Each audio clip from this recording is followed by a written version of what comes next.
Welcome to Foundational Knowledge, Drug and Device Combination Product Oversight. Combination products are therapeutic and diagnostic products that combine two or more regulatory categories such as drug, device, and/or biologic into a single product. They are becoming increasingly common as advances in technology blur the traditional boundaries between drugs and devices. Navigating the regulatory challenges associated with combination products requires a profound understanding of global regulatory frameworks, classification rules, and compliance strategies. Objectives: to learn the definition and classification of drug and device combination products, to explore global regulatory frameworks overseeing these products, example FDA, EMA, and PMDA, to understand the challenges in their classification and regulation, supported by real-world examples, to identify best practices for regulatory compliance and approval.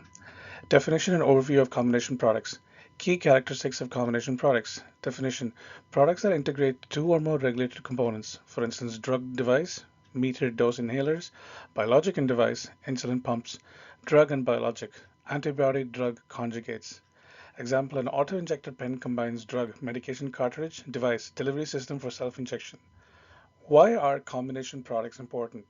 They transform patient care, easier self-administration, and they enhance therapeutic outcomes, precise targeted treatment. Regulatory frameworks for combination products. The regulatory pathway for combination products depends on their primary mode of action, PMOA. The primary mode of action determines whether a product's main function is as a drug, device, or biologic. United States FDA. The FDA leads in regulation combination products through its Office of Combination Products, OCP. Key points. The PMOA rule. If the product acts primarily as a drug, therapeutic effect, it is regulated by the CDER, Center for Drug Evaluation Research. If the product is primarily a device, oversight falls under CDRH, Center for Devices and Radiological Health. Biologics are regulated by CBER, which is the Center for Biologic Evaluation and Research. Examples: CDR oversight, drug-coated stents releasing an anti-inflammatory product. CDRH, implantable glucose monitors with no active drug. The European Union, EMA, and national authorities. The European Medicine Agency oversees combination products through its medicinal products framework. Classification is based on integration function, medical device directive for devices, medicine product directive for drugs. Example: drug-eluting devices require dual regulatory approval. Japan, PMDA. Japan's Pharmaceutical and Medicinal Device Agency handles combination product regulations based on the holistic product function.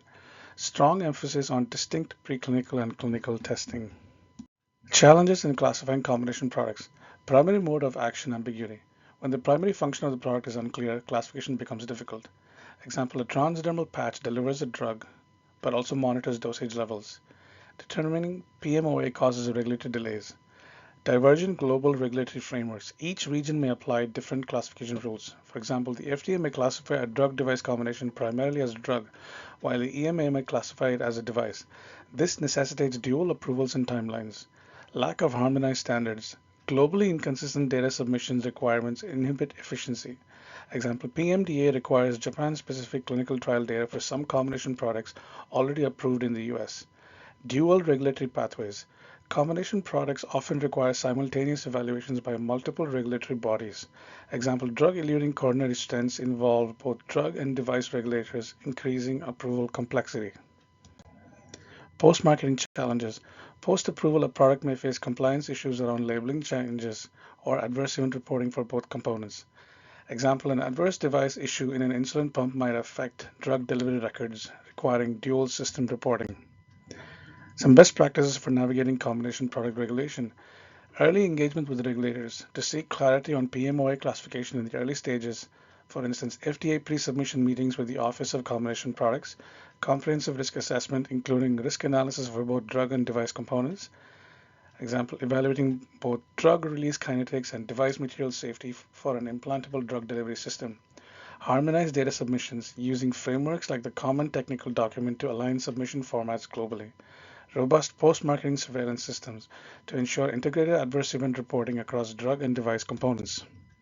Techniques for mastery of combination products oversight. Case studies to analyze examples like drug-coated balloons to understand PMOA classification. Mock classification exercises to practice classifying ambiguous products based on PMOA and region. Regulatory training. Deepen knowledge of FDA, EMA, and PMDA requirements with specific combination product training modules. Collaborative learning. to engage with multidisciplinary teams, example pharmacology and engineering.